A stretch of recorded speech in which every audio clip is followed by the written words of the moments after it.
OPS அவர்கள் அந்த ஸ்டாலின் அவர்களை மீட் பண்றாரு, அந்த இது போயிட்டு இருக்கு. ஒருவேளை ஓபிஎஸ் அவர்கள் நான் வந்து திமுக ஆதரவு தரேன், அந்த குழு வந்து ஆதரவு தருது அப்படின்னு வச்சுக்கோங்களேன், என்னவாக ஸ்டாலின் அவர்கள் அகாமடேட் பண்ணுவாரு? ஒரு எம்எல்ஏ சீட் பொறுத்திருந்து பார்ப்போம்.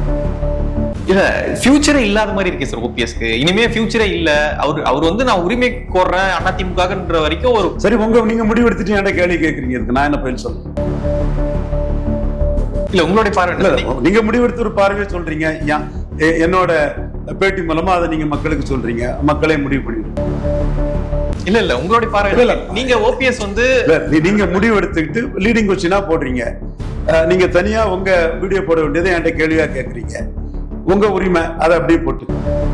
பாமக வரலனாலும் எடப்பாடி அவர்களுக்கு ஒன்றும் பிரச்சனை ஏற்படாது அப்படிதான் நினைக்கிறாருன்றீங்களா நீங்க? பாமக தான் 90 தொகுதிக்கு முக்கியம்னு நினைக்கிறாரு. ஓகே, பாமக வரணும் அப்படின்னு நினைக்கிறாங்க. ஆனா அது எந்த பாமக? இந்த பக்கமா, இந்த பக்கமா, அந்த பக்கமா, எது? அது இப்ப நம்ம எப்படி சொல்லிட முடியும்? உங்களை மாதிரிதான் நான். இல்ல தாமரைக்கு தானே சார் ஓட்டு. அண்ணாமலை இல்லைன்னா அந்த ஓட்டு வந்திருக்காது. அண்ணாமலை இப்போ 26 அந்த ஓட்டு வராதுன்றீங்களா? அந்த 11% ஓட்டு வராது. அந்த ஓட்டை எடுக்கிறதுக்கு 2 ரெட்டலைக்கு ஒரு தாமரை வாங்கி ஆகணும். அப்படின்னா கிட்டத்தட்ட 50-60 சீட்டு கேட்பாங்கன்றீங்க. 120 ரெட்டலைன்னா 60 தாமரை.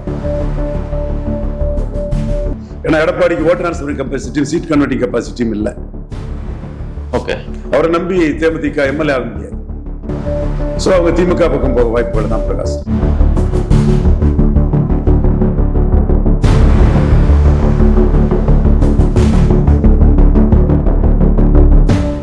தமிழ் தடம் நேயர்களுக்கு வணக்கம். நம்மோடு உரையாட அரசியல் திறனாய்வாளர் திரு ரவீந்திரன் துரைசாமி அவர்கள் நம்மோடு இணைந்திருக்காங்க. வாங்க பேசலாம். வணக்கம் சார். ஓபிஎஸ் அவர்கள் ஸ்டாலின் அவர்களை மீட் பண்ணியிருக்காரு. இபிஎஸ் அவர்களுடைய ரூட் கிளியர் ஆயிடுச்சா சார்? கட்சியை கைப்பற்றதுக்கு அவருக்குள்ள ரூட்டை கிளியர் பண்ணதுக்கு அவருக்கு பகிரத பிரயத்தனம் பண்ணிட்டு தான் இருக்காரு. ஆல்மோஸ்ட் ரூட் கிளியர் தான். ஆனா ஒரு சிவில் கேஸ் மீறிதான் தொடர்ந்த ஒரு 34 தொகுதிகளில் ரெட்டலையை கொடுத்திருக்காரு. புதுச்சேரி சேர்த்து 35 தொகுதிகளில் ரெட்டலையை கொடுத்திருக்காரு. முபாரக்கும் கிருஷ்ணசாமிக்கும் அவர் தான் ரெட்டலையை கொடுத்தாரு. அந்த வழக்குல சில தீர்ப்புகளை வந்துட்டு இருக்கு. தேர்தல் ஆணையம் பிடியில அது இருக்குது.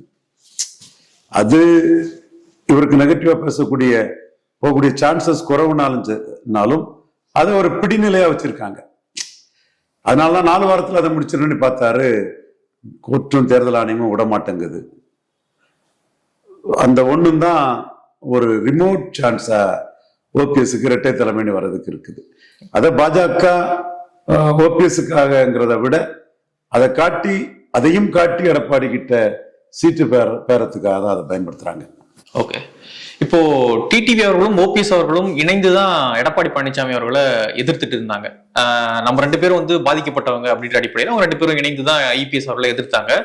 ஆனா இப்பொழுது ஸ்டாலின் அவர்களை ஓபிஎஸ் அவர்கள் மட்டும்தான் மீட் பண்றாரு. ஓபிஎஸ் அவர்கள் மட்டும்தான் பிஜேபி மேல அதிருப்தியை வந்து தெரிவிக்கிறார். டிடி அவர்கள் ரொம்ப காமா என்டிஏல தான் இருக்கும் அப்படின்னு சொல்றாரு. சோ இது எப்படி சார் புரிஞ்சுக்கிறது? அவங்க பயணம் எடப்பாடி எதிர்ப்புங்கிறதுல ஓரணியில் இருந்தாலும் 2021 அதிமுகவுக்கு வாலாட்டும் கேடயமாட்டு இருந்தது, இரட்டை தலைமையா இருந்தது ஓபிஎஸ் தான். ஓபிஎஸ் இரட்டை தலைமையா இருந்ததுனாலதான் முக்குலத்தோர் எதிர்ப்பு 2021 நியூட்ரலைஸ் ஆச்சு. நான் வெள்ளாள கவுண்டர்கள் மத்தியில வாக்குகள் வந்தது. நான் வன்னியர்கள் பெருமளவு எதிராக போகாம காப்பாத்துச்சு. நான் வன்னியர்கள் பெருமளவு எதிராக போகாம காப்பாத்தினதும், நான் வெள்ளாளர் கவுண்டர்கள் மத்தியில கணிசமான வாக்கு வந்ததும் அதை வேலுமணி திறம்பட பண்ணார். ஒரு வேளையில எடப்பாடியும் ஒரு வேளையில ஓபிஎஸ்ஸையும் போட்டு இது பொதுவான கட்சி 50-50 தான்னு சொன்னார். நானும் 50-50 தாங்கிறத பலமுறை சொல்லியிருக்கேன். அது 100% ஆனதும் வெள்ளாள கவுண்டர் கிராப் பண்றாங்க, வெள்ளாள கவுண்டர் அபகரிக்கிறாங்க எண்ணம் பிரஜாதிகள்கிட்ட வந்துட்டு. சிபிஆர் அவரு வந்து பாஜக இருந்து எடப்பாடியை சப்போர்ட் பண்ணுவாரு. வானதி சீனிவாசன் அவங்க பேசல, இதான் போயிட்டு இருக்கிறாங்க. தென் அந்த கண்ட இது வந்து பன்னீரும் 2 இலையில இருக்கும்போது ஒரு பொதுவான பார்வையா இருந்து இப்ப கிராப்பர்ஸ்ங்கிறது கொங்கு மண்டலத்திலே வந்துட்டு அதை வந்து நீங்க ஈரோடு கிழக்கு இடைத்தேர்தல் பூத் வைஸ் அனாலிசிஸ்ல தெரியும். அண்ணாமலை தான் அதை டெல்லி தலைமைக்கு கொடுத்தாரு. சோ அந்த ஓபிஎஸ்ங்கிறது 1% ஓட்டுல போனாலும் அவர் 33-20 காரணம் ஓபிஎஸ் தான். அந்த இதை விட ப்ரூவ்டு ஓட்டு அதிகம் காட்டின ஒரு டிடிவி. ஆனா டிடிவியால உள்ள பாதிப்பை ஓபிஎஸ் வச்சு 33ங்கிற அளவுக்கு அதிமுக நின்னாங்கிறது மறக்க முடியாது. அந்த 33-20 ஆனது காரணம் ஓபிஎஸ் போனதுனால அந்த கட்சியின் தன்மை மாறினதுதான் காரணம். இப்போ டிடிவி அவர்கள் மட்டும் நமக்கு போதும் அப்படின்னு பாஜக எடப்பாடி வந்து முடிவு பண்ணிட்டாங்களோ? அந்த தேவர் வாக்கு பாஜக எடப்பாடியும் ஒன்னா இல்லையே, அவங்க ஒன்னா சேர்ந்தா முடிவு பண்றாங்க. எடப்பாடியும் நயனார் நாகேந்திரன் ஒன்னா இருந்தனால அவங்க ஒன்னாதான் அவங்க ஆக்டர் இருக்குன்னு நினைக்கிறீங்களா? தனித்தனியாக செயல்படுறாங்களா? தனித்தனியாக செயல்பட முடியும். நேத்து கூட வந்து தமிழகத்தை காப்போம் மக்களை மீட்போம் பயணத்துல வந்து நாளைய முதலமைச்சர் அப்படின்னா நயனார் நாகேந்திரன் அவர்கள் சொல்றாரு எடப்பாடி. கண்டிப்பா அது அவரு அப்படிதான் சொல்லி ஆகணும். ஒரு கட்சி அது கூட்டணி இதா இருக்குன்னு தான் விரும்புறாரு. 3வது முறை மோடி பிரதமர் ஆவாரு, 330 சீட்டு ஜெயிப்பாருன்னு எடப்பாடி சொல்லிட்டு தானே 6-12 சீட்டு தொகுதி பங்கீட்டுல கூட்டணி உடைஞ்சது. 6 சீட்டு மேல தரமாட்டான்னு எடப்பாடி சொல்ல 12 சீட்டு வேணும் அண்ணாமலை சொல்லி தானே கூட்டணி உடைஞ்சது. ஸோ சீட் ஷேரிங் தான் அங்க முக்கியம், பலத்திற்கேற்ப பங்கீடு வேணுங்கிறதா அங்க முக்கியம். அண்ணாமலை எடுத்து வச்ச வாக்கு தான் 11.4. தமிழக பாஜக வரலாற்றிலே பொன்னாரு, தமிழிசை, இலகணேசன், இவரு சிபிஆர், இவரு எல்முருகன், யாரும் செய்யாத சாதனை பண்ணவர் அண்ணாமலை. அதுக்காக அண்ணாமலைக்கு நான் அவருக்கான ஒரு ஜால்ராங்கிற மாதிரிலாம் எவனும் சொல்ல வேண்டிய அவசியம் இல்லை. அண்ணாமலையே சசிகலா சொன்னது தப்பு, அவர் தப்பா பேசுறாருன்னு சன் நியூஸ்ல குணா நிகழ்ச்சியில தெளிவா சொல்லிட்டு அப்புறம் சசிகலா விஷயத்துல டைம்ஸ் ஆஃப் இந்தியா அவர் பேசினதாட்டு அண்ணாமலை என்கிட்ட போன் பண்ணி சொன்ன வரலாறுகளும் உண்டு. பட் காலேஜ் ஸ்பேட் அண்ணாமலை அதுல சாதிச்சாங்கதான் உண்மை. அந்த 11.4% வாக்குல 5% அண்ணாமலைக்குள்ள பர்சனல் ஓட்டு, அண்ணாமலை மாற்றங்கிறதுக்காக எடுத்த ஓட்டு. அந்த ஓட்டுக்கு உரிய சீட்டுங்க வேணுங்கிறதா இப்ப பிரச்சனை. அதை நயனாரை வச்சோ தமிழிசையை வச்சோ எடப்பாடி வந்து ஏமாத்திர முடியும்னு சொன்னா அதுக்கு பிஎம்ஓ அதுக்கு அனுமதிக்காதுன்னு உறுதியா நம்புறேன். எடப்பாடி அவர்கள் ஒரு பலம் இல்லாத தலைவர் அப்படின்ற ஒரு விஷயத்தை நீங்க தொடர்ச்சியாக சொல்லிட்டே இருக்கீங்க. ஆனா நடக்கிற விஷயங்கள் பார்க்கும்பொழுது அமித்ஷா அவர்கள் என்ன சொல்றாரு அப்படின்னா இங்க கூட்டணி ஆட்சி தான் தமிழ்நாட்டுல 26 அப்படின்றாரு. ஆனா எடப்பாடி அவர்கள் இல்ல அதிமுகவுடைய ஆட்சி தான் நடக்கும், கூட்டணி எல்லாம் வந்து ஆட்சி அமைக்க முடியாது அப்படின்னு சொல்லி ஓப்பனாக சொல்றாரு. அமித்ஷா 2-3 தடவை சொல்லியிருந்துமே கூட்டணி அதான் சார் இல்லாத ஒண்ணுக்கு என்னத்துங்க கூட்டணி ஆட்சி, சீட் ஷேரிங் தாங்க முக்கியம். இல்ல அது ஓகே சார், ஆனா வந்து இங்க சொல்லிக்கிட்டே இருக்காரு, அவர் சொல்லுவாரு, சொன்னாதான் அவர் இருக்க முடியும். ஆனா இன்னொரு பக்கம் வந்து ஓபிஎஸ் அவர்கள் ரொம்ப பாஜக கிட்ட நெருக்கம் காட்டினாலுமே இபிஎஸ் நம்ம பகச்சை கூடாது அப்படின்னு சொல்லிட்டு மோடி அவர்கள் ஓபிஎஸ் அவர்களை மீட்டிங்கே தவிர்க்கிறார். கண்டிப்பா இபிஎஸ் உடைய அந்த உயர்ந்திருக்கு. 20% பலமும் 1% பலமும் தான் அங்க பேசுது, நான் மறுக்க வரல. எடப்பாடி 20% வாக்கு பலம் கொண்டவர் தான்.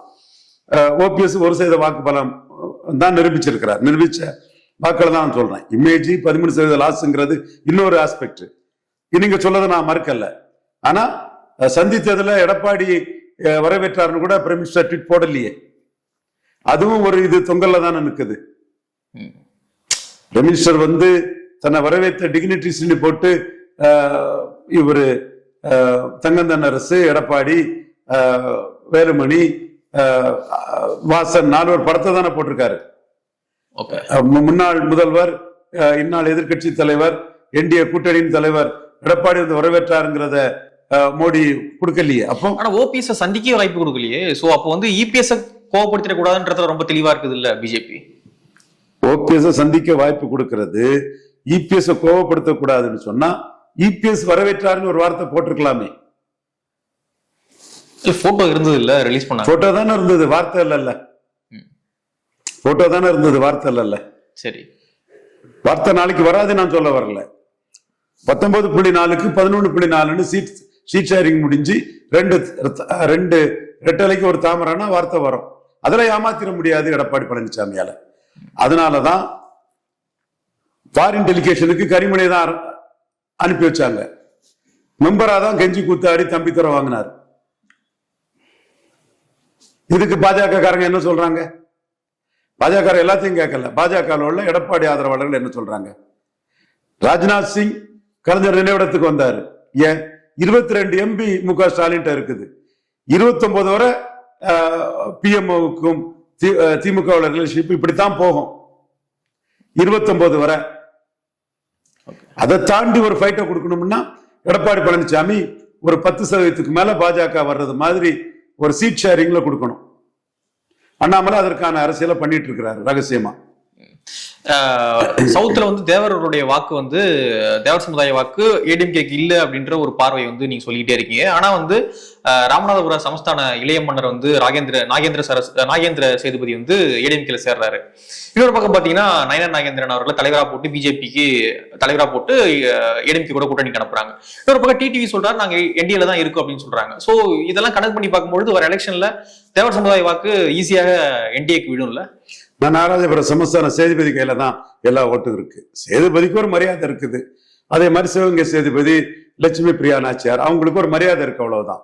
ஓட்டுங்கிறது வந்து சமஸ்தான அதிபதிகளுக்கு எல்லாம் எங்க இருக்குது? சேர்றது ஒரு மரியாதை தான். அவருக்கு கொஞ்சம் ஒரு பேர் வருது இல்ல, மறுக்க வரலையே, ஒரு மரியாதை அவ்வளவுதான். அதுக்கு மேல அதுல பாக்குறதுக்கு என்ன இருக்கு? அவங்க மக்களை சந்திச்சிருக்காங்களா? மக்களை சந்திச்சு வாக்கு நிரூபிச்சிருக்காங்களா? அவ்வளவு ஒரு மரியாதை இருக்கு, எனக்கு தெரியுது. அவங்க சிவகங்கை ஜமீனுக்கும் ஒரு மரியாதை இருக்கு, ராமநாதபுரம் ஜமீனுக்கும் ஒரு மரியாதை இருக்கு. ஓகே, இப்போ ஓபிஎஸ் போறாரு இல்லையா, அதை வந்து இவங்களை வச்சு ஓவர்டேக் பண்ணலாம்ல, அவங்க இதை வச்சு கால்குலேட் பண்ணி வெற்றி பெறலாம்ல, அந்த சமுதாய வாக்குகளை வாங்கலாம். இப்ப இங்க சிவகங்கை ஜமீன் இருக்கு, அதுல உள்ளவங்களை வச்சு இன்னொரு கட்சி நியூட்ரலைஸ் பண்ணிடலாமா? வந்தது வரவேற்கத்தக்கது, மோடி பிரதமர் என்ன, அவ்வளவுதான். ஓகே, இப்போ ஓபிஎஸ் வந்து தனி கட்சி ஆரம்பிப்பார்னு நினைக்கிறீங்களா? அவருடைய அடுத்த கட்ட செயல்பாடு என்ன சார் இருக்கும்? ஓபிஎஸ் ஸ்டாலினை பார்த்த பிறகு 4 ஆண்டுகளுக்கு பிறகு மிக முகமலர்ச்சியோடு மகிழ்ச்சியோடு வந்தார். அது எல்லாரும் பார்த்தா தெரியும். சரி, ஸ்டாலின் மூலமா அவருக்கு ஒரு அரசியல் பின்னடைவில் வந்து ஒரு உயர்வு இருக்கு. அது என்னவாக இருக்கும்? பொறுத்திருந்து பார்ப்போம். ஓகே, கட்சி ஆரம்பிக்கிற பணிகள் இருக்குமா? தெரியல, அது எனக்கு அது தெரியல. ஓகே, ஓபிஎஸ் அவர்களை என்ன ஆரம்பிக்க மாட்டார்னு நான் நினைக்கிறேன். ஓகே, ஒருவேளை வந்து ஓபிஎஸ் அவர்கள் திமுகவுக்கு ஆதரவு தெரிவிக்கிறாருன்னு வச்சுக்கோங்களேன், அது வந்து ஓபிஎஸ் அந்த இமேஜ் வந்து டேமேஜ் பண்ணாதா? இப்ப பார்த்ததே டேமேஜ் பண்ணுது. சோ என்ன டேமேஜ் பண்ணிட்டு இத்தனை நாளா அவருடைய ஆயுட்காலம் முழுக்க திமுக எதிர்த்து அரசியல் பண்ண ஒருத்தர் வந்து திமுக சேர்ந்தானா? திமுக இல்ல, திமுக ஜெயலலிதா அப்படி பண்ணிட்டு இருந்தாங்க. ஓகே, அப்புறம் அப்படியே நடந்தது. அதிமுகவுடைய அரசியல் தான் என்ன? திமுக எதிர்ப்பு தானே சார் அதிமுக அரசியல். அதெல்லாம் செத்து போச்சுங்க. அதிமுக அரசியல் 10.5 தான் அதிமுக அரசியல். எங்க சேலத்துல 38, விழுப்புரத்துல 38, சிதம்பரத்துல 38, இங்க நாமக்கல்ல 40. அது என்ன ஓட்டு? கன்னியாகுமரியில 5, திருநெல்வேலியில 8, ராமநாதபுரத்துல 9. அதிமுகவா? அங்க சசிகலா தினகரன் ஓபிஎஸ் போயிட்டாங்க, முக்குலத்தோர் அடிச்சுட்டான். இங்க வந்து 10.5 கொடுத்தாங்க, 1 இயர் போட்டுட்டான். என்டிஏல பாமக இருந்தது, அதை மீறி ஏடிஎம்கேக்கு போட்டாங்க. அதுதான் எடப்பாடிக்கு சாதனை. சரி, இந்த 5 தொகுதியிலும் ஸ்டாலினோட பெரிய தலைவர் எடப்பாடி பழனிசாமி. அது ரெட்டலையாலேயோ எம்ஜிஆர் ஜெயலலிதாவில இல்ல, 10.5. இப்போ ஓபிஎஸ் அவர்கள் அந்த ஸ்டாலின் அவர்களை மீட் பண்றாரு, அந்த இது போயிட்டு இருக்கு. ஒருவேளை ஓபிஎஸ் அவர்கள் நான் வந்து திமுக ஆதரவு தரேன், அந்த குழு வந்து ஆதரவு தருது அப்படின்னு வச்சுக்கோங்களேன், என்னவாக ஸ்டாலின் அவர்கள் அகாமடேட் பண்ணுவாரு? ஒரு எம்எல்ஏ சீட் பொறுத்திருந்து பார்ப்போம். இல்ல, ஃபியூச்சரே இல்லாத மாதிரி இருக்கே சார் ஓபிஎஸ்க்கு. இனிமே ஃபியூச்சரே இல்ல. அவர் வந்து நான் உரிமை கோர்றேன் அதிமுகன்ற வரைக்கும் ஒரு சரி. நீங்க முடிவெடுத்துட்டு கேள்வி கேட்கறீங்க, இதுக்கு நான் என்ன பதில் சொல்ல? இல்ல, உங்களுடைய பார்வை நீங்க முடிவெடுத்து ஒரு பார்வையை சொல்றீங்க, என்னோட பேட்டி மூலமா அதை நீங்க மக்களுக்கு சொல்றீங்க, மக்களே முடிவு பண்ணிட்டு. இல்ல, உங்களுடைய பார்வை நீங்க ஓபிஎஸ் வந்து நீங்க முடிவு எடுத்துக்கிட்டு லீடிங் கொஸ்டினா போடுறீங்க. நீங்க தனியா உங்க வீடியோ போட வேண்டியதை என்கிட்ட கேள்வியா கேட்கறீங்க. உங்க உரிமை, அதை அப்படியே போட்டு. ஓகே, இப்போ 10.5 வந்து எடப்பாடி அவர்களுக்கு சாதகமாக இருக்கு அப்படின்னு சொல்றீங்க. ஆனா 10.5 கொண்டு வரணும்னு தொடர்ச்சியாக போராடிக்கிட்டு இருக்க ராமதாஸ் அவர்கள் திமுக சாதகமா இருக்காரு, ஸ்டாலின் அவர்களை மீட் பண்றாரு. இது எதை சார் காட்டுது? 10.5 எடப்பாடியில வெற்றியும் கொடுத்து, நான் தரவுகளோட தாங்க சொல்றேன், 8000 ஓட்டு கீழே கடந்தாரு 2019. எடப்பாடி செக்மெண்ட்ல டேட்டா வேணுமா? சேலம் பார்த்திபன் ஜெயித்தாரு, பார்த்திபனுக்கு வந்து 8000 ஓட்டு அதிகம் உதயசூரியனுக்கு. அதே சேலம் உள்ள எடப்பாடி செக்மெண்ட்ல 2021 93,000 ஓட்டு அதிகங்க. 8000 கீழே கடந்தவர் 93,000 அதிகம். எம்ஜிஆரா, ஜெயலலிதாவா, ரெட்டலையா, புண்ணாக்கா, தெருப்புழுதியா? யார் சொன்னா? 10.5. எங்க பொய்யா மறைச்சுக்கிட்டு ஒரு அரசியலை பேசிட்டு இருக்கீங்க? எங்க போலியா செயல்பட்டு இருக்கிறீங்க? முதுகெலும்பு இல்லையா உங்களுக்கெல்லாம்? அல்லது உண்மை தெரியலையா? அல்ல உண்மை தெரிய சொல்லதுக்கு பயமா? ஆனா ராமதாஸ் அவர்கள் ஸ்டாலின் அவர்களை மீட் பண்றாரு, அதாவது உரிமை. ஓகே, இப்போ அந்த வாக்குகள் வந்து உடையாதா இப்போ? இல்ல இன்டாக்டா திரும்ப எடப்பாடி அவர்கள் தான் போடுவாங்களா? அது ஈரோடு விக்கிரவாண்டியில பயந்து ஓடுனதே எடப்பாடிக்கு ஒரு அடி. விக்கிரவாண்டியில களத்தை விட்டு எடப்பாடி ஓடி இருக்க கூடாது. ஓகே. களத்தை விட்டு ஓடுனது எடப்பாடிக்கு ஒரு அடி. இப்போ அன்புமணி ராமதாஸ் அவர்களோட அந்த பிஎம்கே 2 இதுவா உடைஞ்சிருக்கு அப்படின்ற மாதிரி ஒரு பார்வை இருக்கு. இன்னைக்கு கூட சொல்லியிருக்காரு ராமதாஸ் அவர்கள், என்னுடைய வீட்டுல அந்த ஒட்டு கேட்டும் கருவியை வச்சதே வந்து அன்புமணி தான் அப்படின்னு சொல்றாரு. ஆனா தேர்தல் ஆணையத்துக்கிட்ட இருந்து பதிவு செய்யப்பட்ட கட்சிகள் அப்படின்னு ஒரு லிஸ்ட் வெளியாகுது. அதுல வந்து பிஎம்கே அப்படின்னு போட்டு அன்புமணி அவர்களுடைய அட்ரஸ் தான் வந்து அவங்க வெளியிடுறாங்க. சோ ஓப்பனாக இப்போ அன்புமணி அவர்கிட்ட தான் கட்சி இருக்கா? அன்புமணி அட்ரஸ் தான் அவங்ககிட்ட கொடுத்திருப்பாங்க. தேர்தல் ஆணையம் அன்புமணி அட்ரஸ் தான் கொடுக்குறாங்க. 26 தேர்தல் நேரத்துல தான் உண்மை நிலைமை தெரியும். ராமதாஸ் வந்து நிறுவனரின் வழிகாட்டுதல்ங்கிற மாதிரி இருக்கும். அதுக்கு என்ன உரிமை என்ன ரைட்டுங்கிறது கேள்விக்குறிதான். பாலு அதுல ரைட் இல்லைங்கிறாரு, அட்வொகேட் பாலு. எந்த அளவுக்கு இதுல ரைட்ஸ் இவங்க பண்ணி வச்சிருக்காங்கிறது தேர்தல் நேரத்தில் சிம்பல் அலாட் பண்ணும் போதுதான் தெரியும். இன்னும் சொல்ல போனா சிம்பலே வந்து அவங்களுக்கு ஏற்கனவே அவங்களுக்கு வந்து மாநில கட்சி அந்த நாம்ஸை ஃபில்அப் பண்ணாதனால சிம்பலே அவங்களுக்கு வந்து எக்ஸ்க்ளூசிவ் சிம்பல் கிடையாது, ப்ரெஃபரன்ஷியல் சிம்பல் தான். என்னாலும் ப்ரெஃபரன்ஷியல் சிம்பல் யாருக்குங்கிறது யார் கட்சியோ அவங்களுக்கு தான் கிடைக்கும். இப்போ வந்து பாமக இப்படி பிரிஞ்சு இருக்கும் பொழுது ஒரு கூட்டணி பேச்சுவார்த்தைன்னு போகும்பொழுது கட்சிகள் வந்து யாருக்கிட்ட போய் பேச்சுவார்த்தை நடத்துவாங்க? ராமதாஸ் கிட்டயா இல்ல அன்புமணி ராமதாஸ் கிட்டயா? எப்படி இது ஒர்க் ஆகும் இந்த பிஎம்கே அப்படின்ற கட்சி? எடப்பாடி பழனிசாமிக்கு இப்படி பாமக பிரிஞ்சு இருக்கும் போது கூட ஜெயங்கொண்டாம் கூட்டத்துல 42% ஓட்டு ஜெயங்கொண்டாத்துல பாமக இல்லாம எடுத்தாரு, அன்புமணி ராமதாசும் இல்லாம. இந்த செக்மெண்ட்டுக்குள்ள பாமக என்டிஏல இருக்கும், பாமக எங்க வரும்னு சொல்லும் போதுதான் மிகப்பெரிய கைத்தட்டலை அவரு வாங்கினார். அப்போ பிரிஞ்சிருக்கக்கூடிய பாமக அவருக்கு தான் ரொம்ப தேவை. பாமக இல்லாம 90 தொகுதியில அவரால் ஃபைட் பண்ண முடியாது. பாமக இப்போ ஆனா இன்னைக்கு ஊடகத்துல சென்னையில இருக்கும் என்ன சொல்லுவான்னா, அதிமுக பாமகவுக்கு என்ன, அதிமுக பாமகவுக்கு என்ன, இவரு தான் பாமக இல்லாம 90% ஃபைட் பண்ண முடியாதுன்னு என்டிஏல பாமக இருக்கு, பாமக நம்ம கூட வரும்னு சொல்லி கைத்தட்டல் வாங்கினாரு. திரும்ப இவரு தான் நான் தான் 10.5 தந்தேன், 10.5 தருமன்னு கடலூர்ல சொன்னாரு. அங்க யாரும் எம்ஜிஆர் வாழ்க, ஜெயலலிதா வாழ்க, ரெட்டல வாழ்கலாம் வரல, 10.5 தான் வந்தாங்க. அதுக்கு பிறகு திருச்சியில கலர் சமூக காமராஜும் முத்திரையர் சமூக சிவபதியும் பரஞ்சோதியும் இருக்கும்போது அது முடிஞ்ச கதை, மோடி நம்ம ஜாதிவாரி கணக்கெடுப்பு நடத்தான் கொடுக்கணும்னு சொன்னாரு. மொத்தத்துல மிகப்பெரிய குழப்பத்துல இருக்காரு. விஷமிகள் அது இதெல்லாம் விமர்சனம் பண்றது எங்களை தான், ரவீந்திரன் துரைசாமி டீமை தான். எங்க சமூக நீதி எல்லா சமூகம் எங்கள்கிட்ட இருக்காங்க. அது தேர்தலையும் நாங்க யாருங்கிறத காட்டுவோம், 26லயும் காட்டுவோம். அது பல இதுகளை நாங்க கூட்டணி அமைப்புகள் எப்படி வருதுங்கிறத பார்த்துட்டு முடிவு பண்ணலான்னு வச்சிருக்கோம், பொறுத்துட்டு இருக்கோம். பட் விஷமிகள்னு அவர் சொன்னது எங்களை தான் சொன்னாரு. ஏன்னா இதை பற்றி நான் ஒருத்தன் தான் பேசிட்டு இருக்கிறேன். அப்போ இதுல முக்குலத்தோர்கள் கலந்து எழுந்துருவாங்கன்னு அவரு கடலூர்ல பேசினதை மாத்தி மறிச்சு பேசுறாரு. அவர் வந்து நாங்க தான் கூட்டணி அமைப்போம் யாரு என்னன்னு கேட்கிறாரு. அதுக்கு பிறகு சீமான என்டிஏ சிஎம் கேண்டிடேட்டா ப்ரொஜெக்ட் பண்ணிடுவாங்கன்னு நான் ஒரு கருத்தை சொன்னோம். ரேட்டல்ட் ஆகி பாஜக எங்களை பிரிக்க முடியாதுங்கிறாரு. ஏன்னா அண்ணாமலை 2024 இவர் அணிக்கும் அண்ணாமலை அணிக்கும் 5% தான் வித்தியாசம். சவுத்துல எல்லாம் அண்ணாமலை அணி ஏறிட்டு, சிட்டில எல்லாம் ஏறி போயிடுச்சு. அப்போ இவர் அணியோட பெரிய அணிய அண்ணாமலை பாஜகவை பயன்படுத்தி அமைச்சிருவாரோங்கிற அச்சத்துல இவர் பாஜகவை என்னையும் பிரிக்க முடியாதுங்கிறாரு. அப்படி சொல்றது தமிழிசைக்காகவோ நயனார் நாகேந்திரனுக்காகவோ இல்லை, அண்ணாமலை இன்னொரு அணிய அமைச்சிருவாருங்கிற அச்சத்துல, பிஎம்ஓ ஆதரவுல, ஆடிட்டர் குருமூர்த்தி ஆதரவுல அமைச்சிருவாருங்கிற அச்சத்துல என்னையும் பாஜக பிரிக்க முடியாதுங்கிறாரு. அதே மாதிரி 10.5 நாங்க எதிர்கேள்வி கேட்கறதுனால கன்ஃபியூஸ் ஆகி பேசிட்டு இருக்கிறாரு. பாமக வரலனாலும் எடப்பாடி அவர்களுக்கு ஒன்றும் பிரச்சனை ஏற்படாது அப்படிதான் நினைக்கிறாருன்றீங்களா நீங்க? பாமக தான் 90 தொகுதிக்கு முக்கியம்னு நினைக்கிறார். ஓகே, பாமக வரணும் அப்படின்னு நினைக்கிறாங்க. ஆனா அது எந்த பாமக? இந்த பக்கமா இந்த பக்கமா அந்த பக்கமா எது? அது இப்ப நம்ம எப்படி சொல்லிட முடியும்? உங்களை மாதிரிதான் நானும். ஓகே, இப்போ அண்ணாமலை ரீசெண்டா கூட பாஜக பொறுப்புலாம் நிறைய பேருக்கு அறிவிச்சிருந்தாங்க. ஆனா அண்ணாமலை அவர்கள் அந்த தலைவர் பதவியில இருந்து நீக்கப்பட்ட பிறகாக ஒரு சரியான பொறுப்பு கொடுக்கப்படல அப்படின்ற ஒரு பேசுபொருள் இருக்கு. என்ன சார் ஃபியூச்சர் என்ன சார் இருக்கும்? 5% வாக்கு அவரோட தனிப்பட்ட வாக்குங்கிற ஆணித்தரமான கருத்து. மோடி, அமித்ஷா, நட்டா, சந்தோஷ் எல்லாத்துக்குமே நான் இந்த கருத்தை ஆணித்தரமா நான் சொல்லிட்டேன். தெளிவா என்னோட கருத்து தான், அது உண்மைதான் அந்த கருத்து. ஓகே, அதான் ஃபியூச்சர் என்னவாக இருக்கும்னு கேக்குறேன். நீங்க பொறுப்பும் தர மாட்டாங்க, எதுவும் இல்ல, ஃபியூச்சர் என்னவாக இருக்கும்னு கேக்குறேன். பொறுத்திருந்து தான் பார்க்கணும் ஃபியூச்சர். ஓகே. அப்போ அண்ணாமலை அவர்கள் வந்து இந்த தேர்தல்ல 26ல வந்து போட்டி போட மாட்டார் அப்படின்ற விஷயங்களும் வந்து போயிட்டு இருக்கு.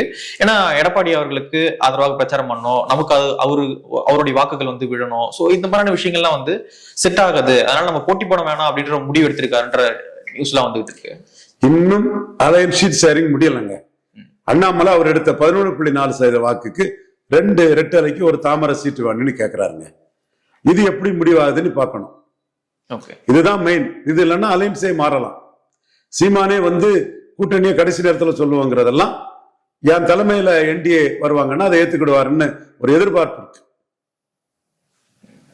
இன்னைக்கு கூட பாஜக எதிராக தான் சீமான் பேசியிருக்காரு. ஓகே, நீங்க என்ன சொன்னீங்க அப்படின்னா அண்ணாமலை அவர்கள் 12 சீட் வரைக்கும் கேட்டாரு 24 எலெக்ஷன்ல அப்படின்னு சொல்றீங்க. அப்படின்னு பாத்தீங்கன்னா இப்போ வந்து அப்படியே கால்குலேட் பண்ணோம்னா எம்எல்ஏ எலெக்ஷன்ல கிட்டத்தட்ட ஒரு 50 சீட் வரைக்கும் கேட்கணும். பாஜக கொடுப்பாங்களா எடப்பாடி? அதையும் தாண்டி கேட்கிறாரு. 120 அதிமுக 60 பாஜக அனுப்பணும். எம்எல்ஏ எலெக்ஷன்ல 12 எம்பி கேட்கும் போது 33% அதிமுக. இப்ப அதிமுக பலம் 20%. சரி, இப்பதான் அண்ணாமலை இல்லையே, இப்ப நயனார் நாகேந்திரன் தானே இருக்காரு. நயனார் நாகேந்திரன் இருந்தாருன்னா அண்ணாமலை கேட்க மாட்டாரா? அண்ணாமலை இருக்கும்போது என்கிட்ட கொடுத்தா உடனே கூட்டணி ஏற்படுத்தணும்னு நயனார் பேசலையா? அண்ணாமலை தலைவரா இருக்கும்போது என்கிட்ட கொடுத்தா நான் கூட்டணி ஏற்படுத்தணும்னு பேசலையா? இப்ப அண்ணாமலை இன்ஃபுளுன்ஸ் பண்ணுவாருன்றீங்களா? உள்ள அவருடைய 5% வாக்கு பலம் கொண்டவர் 11.4% வாக்கு எடுத்தவர் விட்டுட்டு போயிருவாரு அரசியல்ல. தாமரைக்கு தானே சார் ஓட்டு. அண்ணாமலை இல்லைன்னா அந்த ஓட்டு வந்திருக்காரு. அண்ணாமலை இப்போ 26 அந்த ஓட்டு வராதுன்றீங்களா? அந்த 11% ஓட்டு வராது. அந்த ஓட்டை எடுக்கிறதுக்கு 2 ரெட்டலைக்கு ஒரு தாமரை வாங்கி ஆகணும். ஓகே, அப்படின்னா கிட்டத்தட்ட 50-60 சீட்டு கேட்பாங்கன்றீங்க.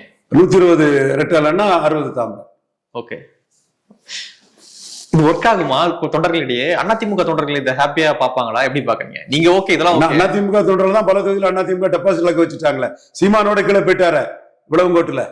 ஜெயலலிதா உயிரோடு இருக்கும்போது சீமானுக்கு நோட்டாவு கீழே, அங்க சீமானு கீழே போயிட்டாரு விளவங்கோட்டுல ஒரு இடைத்தேர்தல்ல. கன்னியாகுமரியில சீமானு கீழே போயிட்டாரு. இங்க புதுச்சேரியில சீமானு கீழே போயிட்டாரு. திருநெல்வேலியில அவருக்கு கேப்டன் சிம்பதி, பிரேமலதா விஜயகாந்த் அம்மையார் பிரச்சாரம், புதிய தமிழகம், முபாரக்கு எல்லாம் இருந்தும் சீமானுக்கு ஓட்டு தானே.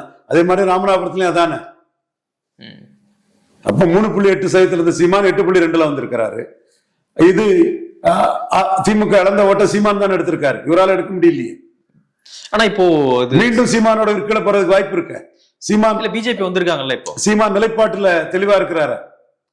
சீமான் விக்கிரவாண்டி ஈரோடு கிழக்குலையும் கண்டஸ்ட் பண்ணாரு. இப்ப களத்தை விட்டே ஓடிட்டாரு. இல்ல சார், போன தடவை வந்து 20, பாஜக 11, மொத்தம் சேர்த்தா 30% வரும்ல. அதுதான் 2 ரெட்டலைக்கு ஒரு தாமரணி சீட் ஷேரிங் முடிஞ்சாதான் அது சொல்ல முடியுங்கிறேன். ஓகே, சீட் ஷேரிங் வந்தாதான் அந்த ஓட்டு கன்வெர்ட் ஆகுன்றீங்க ரெண்டும் சேர்ந்து. சீட் ஷேரிங் வராம தானே தம்பி 2024 கூட்டணி முறிஞ்சது. இப்ப முடியாது, கூட்டணி போகும். ஆனா ஷீட் ஷேரிங் முக்கியமானது. அந்த ஷீட் ஷேரிங் தான் அண்ணாமலை நீங்க பலத்துக்குரிய சீட்டு தரலன்னா இன்னொரு அணி அமைச்சிருவோம்னு அண்ணாமலை சேலஞ்ச் பண்றாரு. சீமான் அண்ணன் மாற்றத்துக்கான தலைவர், உலகம் ஃபுல்லா சீமான் அண்ணன் மாறிப்பட்ட தலைவர்கள் வளர்ச்சி அடைஞ்சிருக்காங்க. கள்ள இருக்கிறது, மாடு மேய்க்கிறது மக்கள் விரும்புவாங்கன்னு சீமான ப்ரொஜெக்ஷன் கொடுக்கிறாரு. ஓகே, இந்த தமிழகத்தை மீட்போம் மக்களை காட்போம்னு பயணம் போறாருல எடப்பாடி பழனிசாமி அவர்கள், அது இம்பாக்ட் ஏற்படுத்துதுன்னு பாக்குறீங்களா? தன்னோட இருப்பை தக்க வைக்கிறதுக்கும், தான் ஒரு வைப்ரண்டான லீடருங்கிற காட்டுறதுக்கும், ஸ்டாலின் கருத்தப்படியா நான் தான் பெரிய தலைவரை காட்டுறதுக்கும், தான் மாற்றுங்கிறதுக்கும் அவர் போறாரு. அதற்குரிய பப்ளிசிட்டி ஊடகத்தில் அவர் கிடைக்கத்தான் செய்யுது. மக்களிடையே கிடைக்கத்தான், அது ரிசல்ட்ல தானே தெரியும். தேமுதிக அந்த பக்கம் சார் போவாங்க. இப்போ ஸ்டாலின் அவர்களை மீட் பண்ணிருக்காங்க. ராஜ்யசபா சீட்டு தரல அப்படின்ற ஒரு அதிருப்திலையும் அவங்க இருக்காங்க. சோ அவங்களுடைய முடிவு என்னவா சார்? திமுக பக்கம் போறதுக்குள்ள வாய்ப்புகள் தான் மிக மிக அதிகம். ஏன்னா எடப்பாடிக்கு ஓட் டிரான்ஸ்பர் கெப்பாசிட்டியும் சீட் கன்வெர்ட்டிங் கெப்பாசிட்டியும் இல்லை. ஓகே, அவரை நம்பி தேமுதிக எம்எல்ஏ ஆக முடியாது. சோ அவங்க திமுக பக்கம் போக வாய்ப்புகள் தான் பிரகாஷ். ஆனா ஆல்ரெடி அங்க ரொம்ப அதிகமான கட்சிகள் இருக்காங்க. இவங்களை எப்படி அகாமடேட் இருக்கத்தான் செய்யும். அவர் கொடுக்கறதெல்லாம் எம்பி போஸ்ட், எம்எல்ஏ போஸ்ட் இருக்கும்போது அங்க அதிகமா பேரு அப்படிதான் இருப்பாங்க. இவர் vote transferring capacity, seat converting capacity இல்லாதவர் எடப்பாடி. இவர்கிட்ட எப்படி ஆள் இருப்பாங்க? அங்கதான் ஆள் ஜாஸ்தி இருப்பாங்க.